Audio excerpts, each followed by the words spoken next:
OK, aujourd'hui, on plonge dans le langage secret de notre cerveau. C'est un langage chimique qui, à chaque seconde, façonne absolument tout. Ce qu'on ressent, ce qu'on pense, de nos plus grandes émotions jusqu'à nos idées les plus passagères. C'est une bonne question, non? On s'est déjà demandé ça. À quoi ça ressemble pour vrai une émotion, une pensée ou même un souvenir? C'est quoi la forme physique de notre monde intérieur, finalement? Cette question-là, elle nous amène vraiment au cœur de ce qui fait de nous des êtres humains.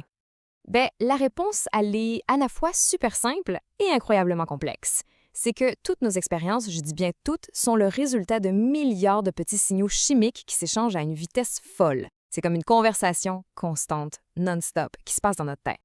Alors, les mots de ce fameux langage chimique, les vrais protagonistes de notre histoire intérieure, eh bien, ce sont les neurotransmetteurs. C'est le moment de rencontrer ces messagers qui définissent notre monde. On va voir ensemble comment ces petites molécules-là orchestrent toute la symphonie de notre esprit. Bon, pour commencer, qu'est-ce que c'est un neurotransmetteur? Imaginez un facteur, mais chimique. C'est pas plus compliqué que ça.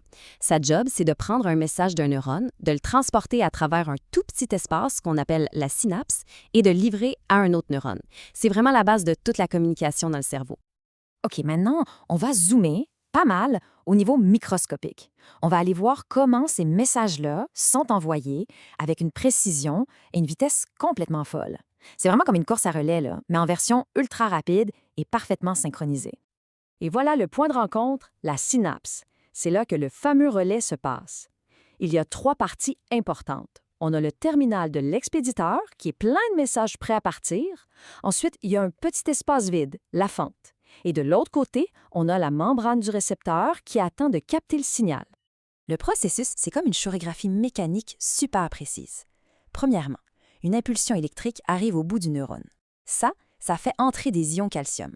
Le calcium, c'est comme la clé qui ouvre la porte. Ça force des petites bulles, les vésicules, à relâcher leurs neurotransmetteurs dans l'espace. Ensuite, ces messages traversent et vont se fixer sur des serrures bien spécifiques de l'autre côté, les récepteurs. Et hop, le message est livré. Mais attention, l'effet du message dépend beaucoup du genre de serrure qu'il trouve. Il y en a 2 types. Pensez au récepteur ionotropique comme un interrupteur de lumière. Bang, c'est instantané, ça prend des millisecondes. Puis il y a les métabotropiques. Eux, c'est plus subtil, ils déclenchent toute une série de réactions à l'intérieur de la cellule. C'est beaucoup plus lent, mais l'effet peut durer des secondes, des heures, et même changer le neurone sur le long terme. OK, maintenant qu'on a vu le comment, passons aux neurotransmetteurs eux-mêmes. On va commencer avec les 2 plus communs, les 2 qui forment vraiment la base de tout l'équilibre du cerveau, le fameux duo accélérateur et frein. D'un côté, on a le glutamate. Lui, c'est la pédale de gaz du cerveau. Il est partout, dans plus de 50 de nos synapses. Il est essentiel pour activer les neurones, pour apprendre, pour se souvenir. C'est le go, go, go. De l'autre côté, on a le GABA. Lui, c'est la pédale de frein.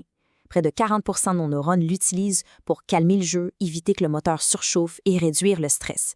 C'est l'équilibre parfait entre ces 2-là qui est la clé de tout. Bon, au-delà de ce duo de base gaz-frein, il y a ce qu'on pourrait appeler les vedettes, les neurotransmetteurs plus connus. Eux, leur rôle, c'est de venir moduler, de raffiner nos expériences, de s'occuper de choses comme la motivation, l'humeur ou la mémoire.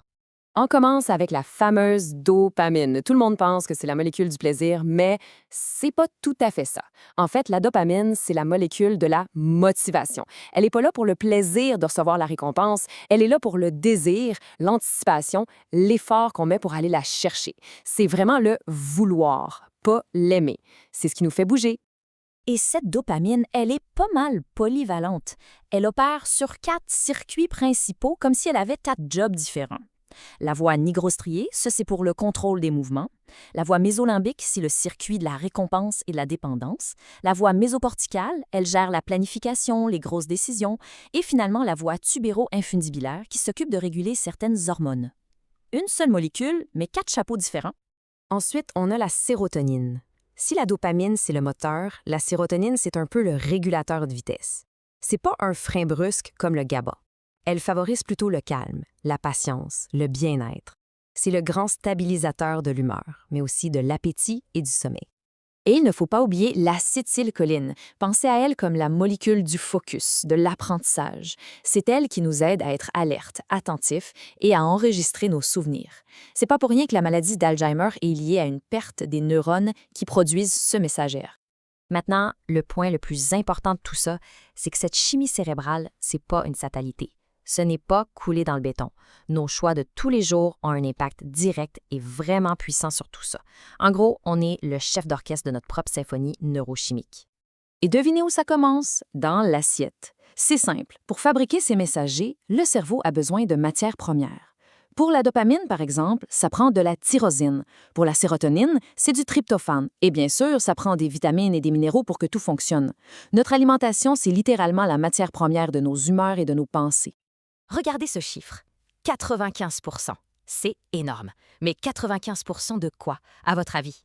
Bien, ce 95 %, c'est la quantité de sérotonine de notre corps qui est produite dans nos intestins. C'est fou, non?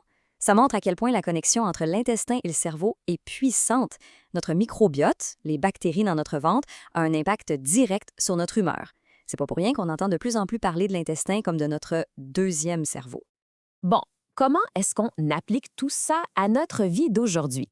Faut garder en tête une chose. Notre cerveau, avec sa chimie super délicate, a évolué pendant des milliers d'années dans un environnement bien précis.